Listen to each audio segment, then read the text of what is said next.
Bonjour tout le monde, ici Daniel Blouin. Je suis présentement avec mon beau-frère Patrice Fortier qui a fait une grosse sortie de zone, lui, vers l'âge de 31. Quelque chose comme ça. Écoute, ouais. Premièrement, merci de nous recevoir chez vous. Je suis déjà venu ici, mais merci d'avoir accepté de faire l'entrevue aujourd'hui parce que tu as une histoire quand même intéressante de changement de carrière.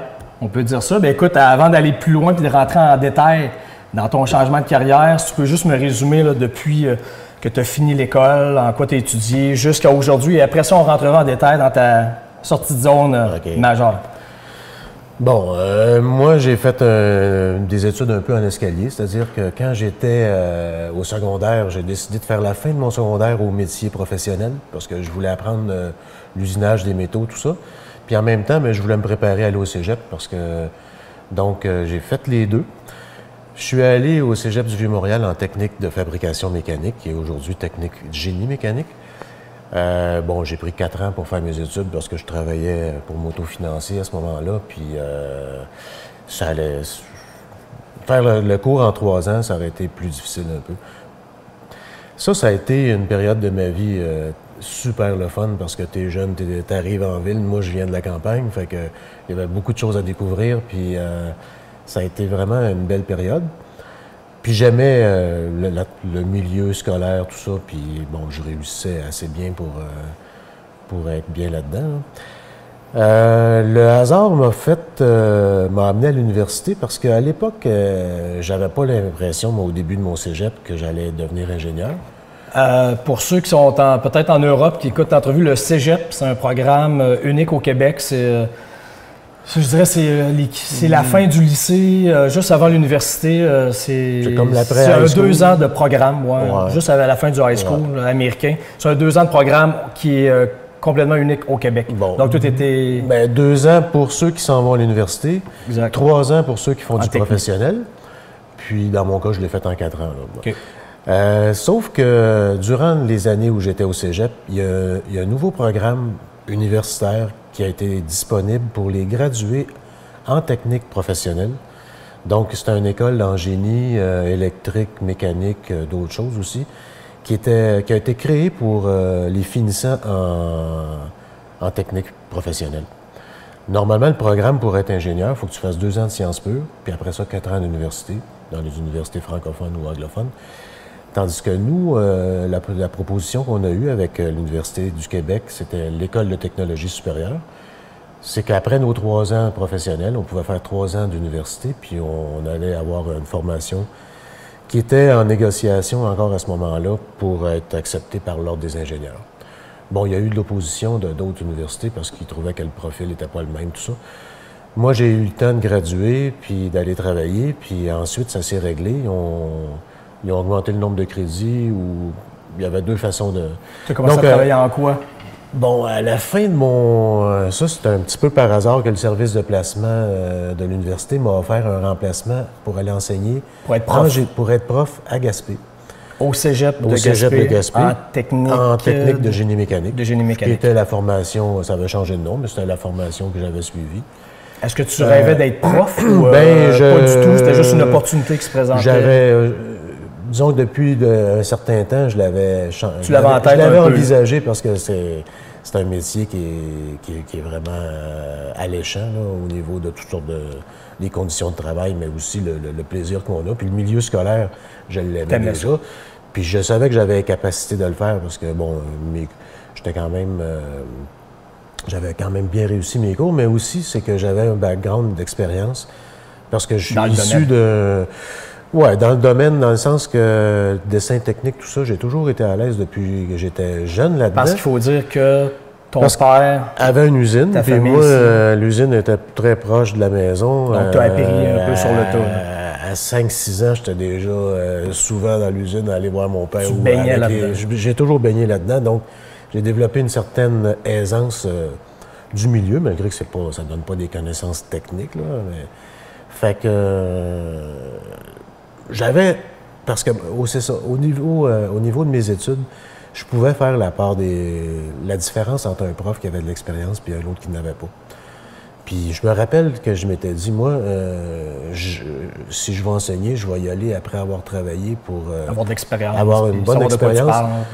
Pour que mes étudiants bénéficient de...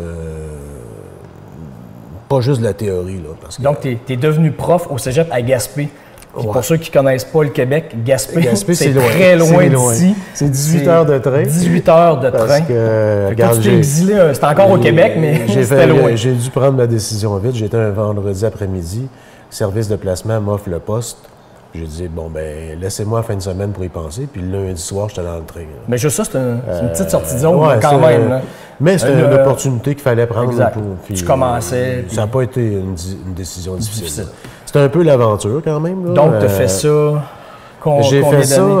J'ai fait ça pour une session d'automne. Okay.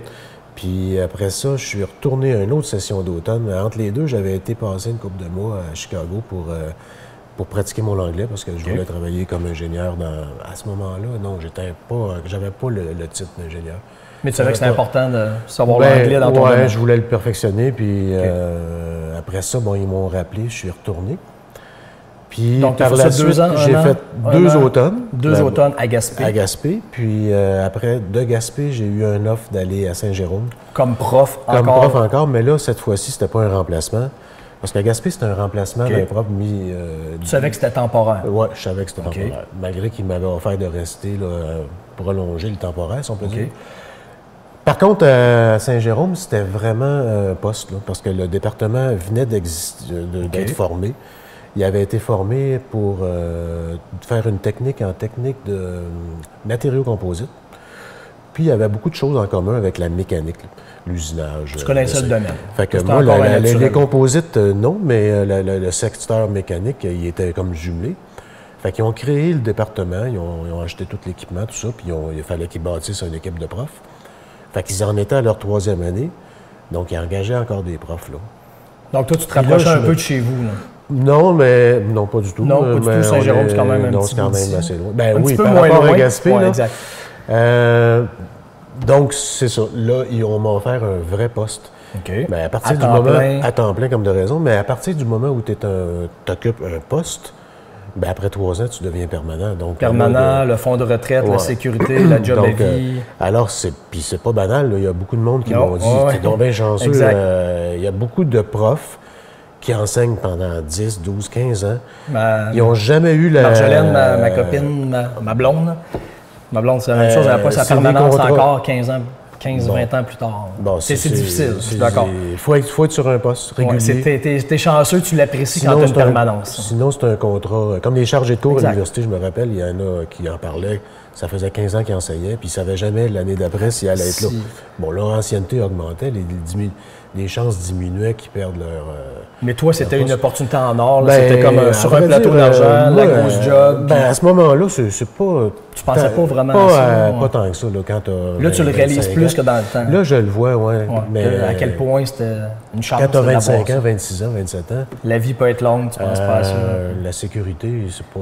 C'était pas ça qui te drivait. Toi, tu rêvais pas d'un poste de permanent quelque part. C'était pas ton rêve. Non, mais tu l'avais, tant mieux. Mais il reste que le métier d'enseignement, il n'avait pas été planifié de longue date depuis que j'étais jeune, mais je l'appréciais beaucoup parce que... T'aimais ça. J'adorais ça. Le contact, bon, j'avais pas à faire de la discipline parce que au secondaire, tes jeunes sont plus difficiles un petit peu à gérer. Mais dans mon secteur, c'est tous des gens qui avaient fait le choix de professionnels d'être là-dedans. Ils étaient motivés. Surtout des gars, mais il y avait quand même un peu de filles, tout ça. C'est sûr qu'en mécanique, c'est plus un métier de gars, là. Donc, la motivation était là, je veux dire, à part des exceptions, là. T'aimais ça, ça allait bien? Ça allait vraiment bien. Donc, tu étais prof à Saint-Jérôme au cégep pendant combien d'années? 5 ans. 5 ans. Ouais, 5 ans ou 4 ans. 4 ans et demi. OK.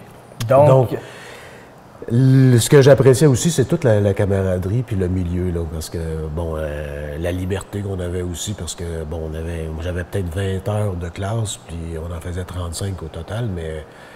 Fait que maintenant, je le réalise un petit peu plus. Que c'était des très bonnes conditions. Super, mais... Ça ne m'a pas empêché à continuer ma réflexion, surtout dans les 2 dernières années, où est-ce que le côté nouveau est disparu. Puis là, mais j'ai commencé à me reposer la question, c'est-tu vraiment ça que je veux toujours faire? Là, tu es rendu à 30 ans. Là, avant, là, je dirais peut-être 2 ans avant de prendre ma décision. 28 ans à peu près, là, tu commençais à te demander. Après 2 ans ou quelque chose comme ça, est-ce que j'ai vraiment l'intention de faire ça toute ma vie? Puis pendant ces 2 dernières années-là où j'étais là, je m'étais réinscrit à l'université pour faire le nouveau programme en génie mécanique à l'ETS qui allait me permettre d'avoir le titre d'ingénieur. Tant qu'être si près, aussi bien le finir. Il y avait une autre façon c'est que tous les anciens gradués de l'ETS qui avaient le bac en technologie, ils pouvaient aller passer des samedis, là, des séminaires puis des examens. Fait que c'était une façon plus simple de le faire. Okay. Moi, j'ai pris la vraie méthode, c'est-à-dire avoir les crédits puis le nouveau bac en génie. Donc, toi, tu t'es posé la question, est-ce que je veux faire ça le reste de ma vie? À cette époque-là, ta réponse, le métier de prof, ben j'étais vraiment embêté parce que j'aimais ce que je faisais. Puis, donc, pourquoi tu étais embêté? Parce que j'avais le goût du défi. De faire changement? Le changement, en fait, l'attrait, c'était il y avait 2 possibilités. Aller travailler mon métier d'ingénieur, puis de faire de la technologie avancée, puis dans une entreprise, une grande entreprise comme Bombardier. Tu t'envisageais peut-être ça, tu y pensais? En fait, c'était au début, quand j'étudiais, c'était un des plans de carrière que j'avais. Au début? C'était de me mettre au défi en tant que... au niveau technique. Au niveau technique, mes capacités... parce qu'il faut dire que quand j'ai suivi mon programme universitaire, on a fait des stages. J'en ai fait chez Imperial Tobacco. C'est une très grosse usine qui fabrique des cigarettes, puis des cigares, tout ça. Puis les possibilités de carrière là-dedans, ils sont intéressantes parce que moi, j'aime ça, là, créer des choses puis faire des petites inventions. Donc ça t'intéressait. Pendant que tu étais prof, là, tu te posais la question, je ferais peut-être ça. Même j'envisageais à un moment donné de rester prof, mais d'avoir une petite entreprise à temps partiel, parce que je commençais à trouver que, regarde, professeur, là, c'est un très, très beau métier. Puis les profs qui sont engagés dans leur perfectionnement puis qui communiquent bien avec les élèves, là, la société a besoin de bons profs. Ouais, là. C'est sûr. Donc, c'est ce que j'essayais de faire aussi. Là. Mais moi, disons que j'avais envie de plus que ça. J'avais envie de me mettre au défi. Le tour un peu du jardin de prof, tu sentais que tu commençais à te répéter. Ouais, j'aurais pu ça prendre manquait de défis. C'est ça. J'aurais pu avoir la philosophie de moi, je vais plutôt me perfectionner, mon matériel pédagogique, tout ça, pour être un bon prof, puis continuer de travailler, parce que tu n'es pas obligé de répéter. Tu as trouvé une motivation là-dedans, mais j'avais des attentes. C'était pas ça. Tu étais attiré vers d'autres choses à cette époque-là. Donc, qu'est-ce qui s'est passé pour que, à 30 ans, tu fasses une grosse sortie de zone? Quand même une grosse. Il y avait toujours la petite entreprise familiale qui était une possibilité pour moi. Qui n'était pas à Saint-Jérôme, qui était ici en campagne, tout près de Drummondville, quand même à quelques heures. Ça, c'était un très gros risque, là, parce que c'était vraiment petit, pas de technologie. Je m'en venais pas. Presque artisanal. Artisanal, oui. Puis l'entreprise, juste pour les gens, là, précise, qu'est-ce qu'elle fait? Nous, on fabrique des petits silos pour les fermes, surtout essentiellement pour les fermes, un petit peu pour l'industrie. On voit les gros silos blancs à côté pour nourrir les animaux, par exemple. Pas les très grands silos en béton. C'est plus petit, c'est sur des pattes. Ça, c'est pour la nourriture fraîche. Normalement, c'est rempli et vidé dans 1 semaine, 2 semaines, 3 semaines. Okay. Donc, on appelle ça de la moulée. Toi, c'est ton père qui C'est mon père qui a commencé ça en 70. L'usine en 70. Okay. Mais il faisait d'autres choses avant. Donc, c'est une petite usine avec des moyens un peu plus artisanales que l'industrie est plus riche. Là, donc là, toi, c'est quoi? Tu as eu l'idée d'offrir à ton père d'acheter ou ton père t'a offert de reprendre la relève? Comment ça s'est passé exactement en détail? Bon, dans la famille chez moi, j'étais comme celui qui avait la capacité technique éventuellement de reprendre ça. Puis c'était un peu petit pour vous dire, avec la formation que j'avais, tout ça, là, je voulais pas m'en aller travailler pour mon père, dans le sens que mon père avait une équipe de soudeurs, de travailleurs, tout ça. C'était pas ça le Mais défi. moi, je ne m'insérais pas très bien là-dedans. La job intéressante, c'est d'être propriétaire. C'est d'être propriétaire. Puis donc, c'est sûr que de diriger l'entreprise. De diriger l'entreprise parce qu'il n'y a pas de moyen d'avoir plusieurs emplois vraiment intéressants. Là. Donc, à l'époque, ton père t'offre ça ou c'est toi qui montres l'intérêt pour ça? Oui, les deux. Dans le fond, je ne sais pas comment ça s'est dit, mais l'opportunité était là. C'était évident que j'étais comme le seul qui pouvait. Puis lui, il avait besoin de relève éventuellement. Ça s'en venait. Sinon, il aurait fermé. Donc, c'est une possibilité que j'avais. Est-ce que tu as considéré ça très longtemps ou cette opportunité-là de peut-être déménager dans ton village? On peut dire que quitter ton emploi de prof au cégep avec la sécurité, le salaire, les conditions. Est-ce que tu as pensé à ça longtemps? C'est juste que tu étais stressé ou là, j'imagine que tu pensais à l'argent? J'y ai pensé longtemps, puis par période, je faisais exprès pour ne pas y penser parce que... D'élite, on pense pas à ça. On pense pas à ça. Fait que je repoussais un petit peu la réflexion complète là-dessus parce que j'appréciais la vie que j'avais comme prof. T'aimais ta job. Mais donc, à un moment donné, j'étais confronté un peu à ça. À décider. D'une part parce que mon père arrivait à 65 ans. Il y a un autre élément qui est venu m'aider aussi, c'est que à prendre la décision, c'est que là, je m'en revenais dans un contexte où est-ce que fallait que je me retrousse les manches. Fallait qu'il y avait beaucoup de choses à faire. Qui t'attendait. Tout le côté, gros défi. La liberté que j'avais dans mon horaire de prof, de sortir, de profiter. Tu mettais un X là-dessus. Là, je m'en allais vers un défi qui allait. Puis pourquoi que je voulais faire ce défi-là? C'est un petit peu pour me mettre au défi de voir mes capacités, jusqu'où je peux aller au niveau professionnel, surtout. Là, ce qu'il faut dire, c'est qu'à 30 ans, ça c'était à peu près à 30 ans que tu as décidé de faire le changement de vie complètement, là, de quitter ton travail de prof au cégep, puis de revenir ici à la campagne, reprendre l'entreprise artisanale, presque artisanale, familiale. Puis là, t'avais une blonde, une conjointe. Bon, ben, c'est ça.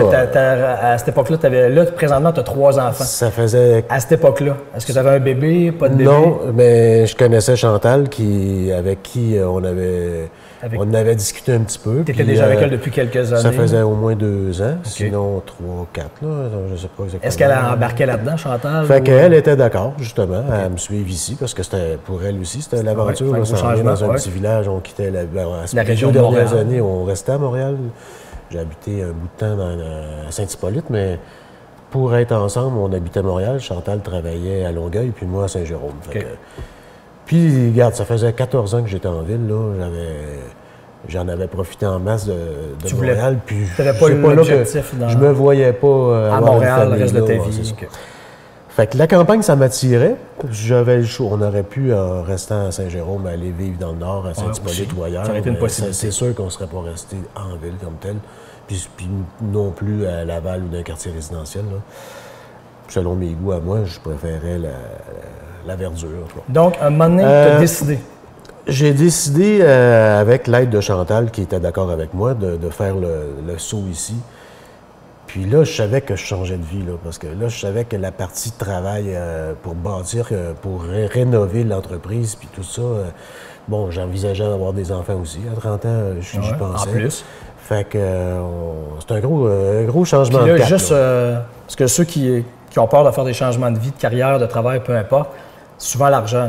L'argent, c'est une grosse préoccupation. Là, toi, tu lâchais les bonnes conditions, le salaire, la sécurité pour... Est-ce que tu gardais le même salaire en arrivant ici?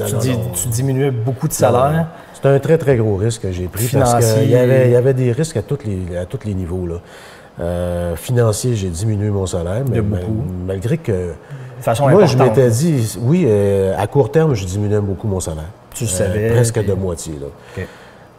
Sauf que je visais vraiment le long terme à ce moment-là. Exact. Moi, je dis, une vision. Si je réussis, puis si je fais bien mon nouveau travail, bien, ça va être moi qui va le mériter, ce que je vais générer comme salaire. Là. Mais tu prenais le risque de Bon, le gros sacrifice aussi, les vacances. Regarde, pas juste l'argent. C'était des belles vacances. Et je te dirais, c'est ça qui me manque un petit peu de cette époque-là. Je m'en allais d'une région très loin de plusieurs amis que je côtoyais beaucoup. Je savais très bien que je les verrais plus beaucoup. Tu avais déjà ton réseau à Montréal. J'avais mon réseau social. Fait que je me retirais de tout ça. Là. Un petit village, là, ici, c'est pas gros. Ouais, même si je le connaissais, quand tu reviens dans ton village 15 ans après, les gens qui étaient de ton âge sont déjà tout partis parce que c'est un petit peu la réalité de beaucoup de villages. Tu sais, ma classe de première année au primaire, là, il n'y a plus personne ici. Là, ils sont tous partis, puis c'est normal. Tu ne revenais pas pour ça, de toute façon. Il y en a peut-être 2 là, qui sont encore ici. Mais non, c'était pas le but de revenir ici. Non, c'était le défi professionnel d'avoir mon entreprise qui avait quand même même si elle était petite puis artisanale, elle avait quand même une histoire. Ouais. Puis elle en a une encore plus, ça fait 20 ans. Tu partais pas de zéro. Il y avait quand même une petite base, même si c'était artisanal, il y avait des clients. Ben, pas si artisanal que ça. On avait quand même beaucoup d'équipements, mais disons, on se compare pas à celui qui a des grosses usines. Une table de découpe au laser qui coûte 1 million. Puis, exact. Donc, on avait quand même pas mal d'équipements, mais grosso modo, là, présentement, donc là, ça fait combien? Là, tu as quel âge? Là, j'ai 53 ans. Tu as 53 ans, ça fait 23 ans. Ça fait 23 ans. J'ai acheté l'entreprise à peu près 3 ans après être arrivé. Donc là, ça fait 20, en 95, ça fait 19 ans. Juste un ordre de grandeur là, pour ceux qui écoutent l'entrevue. L'entreprise aujourd'hui s'appelle Fort Métal. Ça s'est toujours appelé Fort Métal. C'est ça. fortmetal.ca. C'est ça? Pour ceux qui veulent aller voir le site Internet et ce que tu fais. Et aujourd'hui, c'est environ 9 employés à temps plein, peut-être 1 million de chiffre d'affaires, juste pour donner un portrait global là, présentement. Si tu reviens en arrière, sachant ce que tu sais aujourd'hui, 23 ans plus tard, ce que tu as laissé comme acquis à l'époque, là, comme permanence, comme conditions, salaire, tout ça, est-ce que tu referais la même chose? Tu referais des choses un peu différemment? Tu referais exister? Quelle leçon t'en tires? Si quelqu'un est dans la même position que toi, là, se pose la question, est-ce que je reprends l'entreprise familiale, la petite entreprise? Est-ce que je lâche ma sécurité d'emploi pour faire ça? Qu'est-ce que tu dirais à ces gens-là, par exemple? Moi, c'est d'écouter, ma recommandation, c'est d'écouter sa voix intérieure. Puis dans ce sens-là, j'ai jamais eu de regret d'avoir laissé la sécurité parce que c'est pas le but dans la vie, c'est pas d'être sécuritaire. Là. Si on fait ça, on prend des risques. Ça peut être. C'est sûr. Je veux pas dire que c'est une erreur de le faire, mais moi, c'est pas ma façon de penser. Là. Regarde, l'aventure de l'entreprise, ça a été des bouts plus difficiles que j'aurais imaginé au début. Mais malgré toutes les difficultés que j'ai eues, là, je l'ai faite avec conviction. Puis encore aujourd'hui, je pense que ça a été le bon choix. Là. Donc 23 ans plus tard, tu referais exactement la même chose, peut-être? Tu sais, ça m'a permis ici d'avoir un milieu de vie idéal pour avoir une famille. Regarde, on a grand terrain, c'est magnifique. On fait du sport. Pour ceux qui ne voient pas, là, juste à côté, là, sur le terrain, là, il y a une piste privée de motocross où j'ai pratiqué dans mes débuts. Utilisé, mais ça fait... Mais quand même, c'est magnifique. C'est la campagne pure. Là. Regarde, je travaille, ça me prend... je fais 500 10 secondes, puis à pied, t'es à l'usine. Moi, je suis vraiment proche de mon travail, donc j'ai des facilités.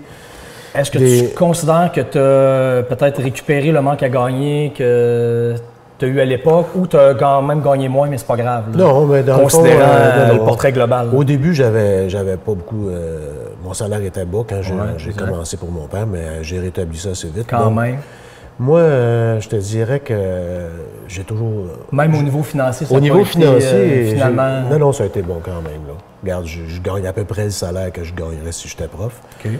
Mais puis c'est ça, regarde. Au niveau argent, c'est semblable. C'est pas beaucoup plus, beaucoup moins, en tout cas. Même ça avait une petite différence. Sauf que, bon, comme de raison, l'entreprise a pris de la valeur, tout ça. Si jamais... tu as bâti un actif. J'ai bâti un actif, puis...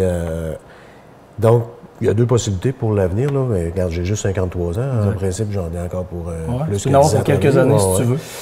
Donc, mon travail pour les 10 prochaines années, j'ai changé un petit peu d'optique. Là. Moi, je suis un gars manuel. Fait que j'étais bien là-dedans, moi, à travailler dans l'usine avec mes hommes, mes employés, tout ça. Fait que j'étais vraiment pas beaucoup dans le bureau. Mais là, depuis peu de temps, je commence à réaliser que l'entreprise, si je veux qu'elle continue, pas mal plus de chances d'avoir quelqu'un d'intéressé à l'acheter si c'est un gestionnaire qui va gérer l'entreprise à partir du bureau, ce qui est vraiment pas mon cas. Là. Moi, je suis toujours... C'est pas ça que tu veux, toi. C'est pas cette portion-là. J'aurais pas pu, de toute façon, reprendre la relève à partir du bureau. Il fallait avoir les deux mains dans la porte. Oui, c'est ça. Mais ça, il faut que ça change un petit peu parce que... Donc, mon travail dans les prochaines années, je veux donner de la valeur à mon entreprise, je veux peaufiner des détails qui vont faire que la ligne de production et puis le produit, tout, juste à aller corriger des détails pour que éventuellement quelqu'un qui voit le produit, qui va avoir au-dessus de 50 ans d'histoire, la rentabilité, puis les installations plus modernisées un petit peu. On a déjà investi au-dessus d'un demi-million depuis 2 ans. Dans les équipements pour être standard au niveau environnement. Plus moderne, mais respecter tout ça au niveau de l'atelier de peinture pour l'environnement, pour les incendies, tout ça. Là. Au niveau de la poussière, du jet de sable, tout est réglé au niveau santé, sécurité. Ce qu'il faut dire, c'est que depuis le temps aussi, tu as eu 2 autres enfants, tu es rendu à 3 enfants. Il y a David qui a 21, qui est rendu Florence qui a 18, elle veut aller en médecine. Et Émilie qui a... Émilie, 14. Donc, tu es rendu à 3 enfants. Ouais. Est-ce que ça se peut que David reprenne ça? Ou parce que moi, tu dis un peu là-dedans ou c'est dans le même domaine? C'est sûr que je le souhaite, mais en même temps... c'est pas un but. C'est pas mon but à moi parce que non, j'aime beaucoup David, je le respecte, puis le meilleur respect que je peux lui montrer, c'est de ne pas le forcer à ça. C'est vraiment un choix qu'il doit faire, exact. Un peu comme j'ai eu à le faire. Exact. C'est sa vie qu'il va mettre là. Puis même si je lui donne des facilités par rapport à ma situation que toi tu as eu, il reste quand même qu'une entreprise là, il y a un paquet à tous les jours de petits détails, de complications. C'est pas juste du beau, hein? C'est pas juste du beau. C'est pas tout en rose. Il faut vraiment avoir le goût, la passion de ça pour passer à travers les éléments qui sont moins le fun. Là, parce que ça peut l'être. Mais je pense que c'est dans n'importe quoi. Regarde, je parlais de défis tantôt, puis ce qui m'a motivé de mettre mes capacités au défi. Les sportifs font la même chose. Ils s'entraînent très fort pour voir ce qu'ils sont capables de faire par rapport à... David le fait présentement avec le football. Ça fait 5 ans qu'il s'entraîne comme un fou là, à se préparer. Puis l'objectif, c'est d'être capable de faire l'équipe à l'Université de Sherbrooke. Puis il a tellement mis d'efforts, d'après moi, il va réussir, mais... Donc, il ne fait pas ça pour l'argent. On verra un jour. Pour ce qui est de l'entreprise, là, regarde, David, il va faire ses choix. Puis je suis à l'aise avec le fait que mon travail présentement, là, j'améliore l'intérêt de qui que ce soit pour continuer l'entreprise. Bon, d'une part, au niveau financier, si je réussis à faire ça, je devrais en récupérer plus. Puis en même temps, mais je donne des chances à David de l'intéresser. De récupérer. Puis si David vient, peu importe si ça soit après l'université, il peut peut-être aller travailler ou voyager ou moi mais la porte va toujours être ouverte. Puis si jamais il vient ici, ben ça me ferait plaisir de travailler 2 jours par semaine pour lui, même si j'ai 70 ans. Là, ça serait un jour peut-être pour ton fils. Ça serait moi j'aimerais ça. Ça serait une belle histoire. Ça serait une belle histoire, mais je suis quand même tout à fait préparé à ce que ce soit pas ça. Puis la relation que j'ai avec lui est bonne. C'est sûr que là, les portes sont encore ouvertes. Puis il est dans un domaine... On verra. Mais regarde, j'ai fait des choix personnels, puis c'est pas du tout en fonction de mon père. C'est vraiment pas... Je suis pas allé reprendre... T'as pas fait ça parce que lui voulait ça, tu l'as fait parce que... Puis lui, il était bien placé pour savoir que ça se fait. On peut pas décider pour son... Regarde, ce que mon père a fait, là, les débuts, là, c'était tellement difficile, bon, dans les années 50, 60, je l'aurais pas fait. Le minimum était là, le terrain, tu sais... il avait défriché un peu. Il avait défriché beaucoup parce que, bon, j'aimais le côté défi professionnel, mais j'aimais aussi les autres plaisirs de la vie. Là. Puis le côté familial, tout ça. Moi, j'ai mis beaucoup de temps à ma famille par rapport, par exemple, à ce que mon père a fait. Lui, il était 100 heures par semaine dans son travail. Alors, c'est vraiment pas ça pour moi. Fait que j'aurais pas voulu être autant dans le travail que que ça aurait été nécessaire au début. Là. Écoute, David, ça va peut-être être encore moins que moi aussi, peu importe. Donc, le choix que j'ai pris, les risques, tout ça, je pense que ça a été... C'est ça qu'il fallait que je fasse. Parce que si j'étais resté prof, bon... Admettons. J'aurais été j'aurais certainement été heureux quand même, là, mais... Parce que t'aimais ça. J'aurais eu des vacances, l'aspect financier, tout ça, mais j'aurais eu du regret de ne pas avoir eu T'aurais jamais su ce que ça a donné aujourd'hui? Je suis convaincu, moi, que j'aurais regretté de ne pas l'avoir fait. C'est bon? C'est un point majeur. Vivre avec des regrets, c'est pas bon. Être convaincu que tu l'aurais regretté, c'est quand même un point majeur. Je suis convaincu que j'aurais eu le regret de ne pas avoir pris la décision parce que c'est ça que je voulais faire. Donc, il faut faire ce qu'on veut, mais puis on vit avec. Là. On peut se tromper aussi. J'aurais pu. C'est sûr. Il faut se donner le droit à l'erreur. De toute façon, il n'y a rien qui t'aurait empêché de retourner prof à Saint-Jérôme? Probablement. Là, je ne sais pas quelles auraient été les circonstances. Peut-être retomber à zéro, mais... Moi, bon, les petits regrets des fois, là, je me dis, comme si j'étais resté prof, il y a une chose que j'aurais aimé faire, par contre, avant de venir ici. Parce que quand j'étais à Percé, à Gaspé plutôt, je sais qu'en Afrique, au Gabon, ils se sont mis à engager des professeurs de cégep du Québec. Puis j'aurais pu prendre un congé sans solde de 2 ans. Tu aurais peut-être aimé ça, l'expérience. Aller faire l'expérience, parce que j'ai un de mes bons amis, ça fait 20 ans qu'il est là. Ça, j'aurais... Parce que, bon, l'entreprise, c'est beau, là, tout ça. Mais tu as 2 pieds dans le ciment. J'ai pas la mobilité que j'avais avant. Je peux pas quitter ça comme ça. Là. Mais il faut pas avoir de regrets, tu l'as dit. Non, c'est ça. Fait que, regarde, chaque situation a des plus puis des moins. On ne peut pas avoir 100% partout. Là. Écoute, merci beaucoup pour ton témoignage. C'est un témoignage qui peut être très inspirant pour bien des gens qui ont peut-être une permanence dans un cégep, une école ou peu importe, puis qui ont peut-être l'opportunité de reprendre une entreprise familiale. Vous savez ce que ça peut donner. Une entreprise. Ou de créer. Vous savez ce que ça peut donner. J'espère que vous avez aimé l'histoire de Patrice. Merci beaucoup encore. Puis je sais que tu l'as déjà pour te remercier. Ouais. Tu l'as déjà, mais écoute, je t'en donne une autre copie. Merci beaucoup. Tu as déjà un cadeau de Noël de régler. Merci beaucoup, Patrice. Merci. Puis nous autres, on se revoit bientôt pour une autre sortie de zone. Bye.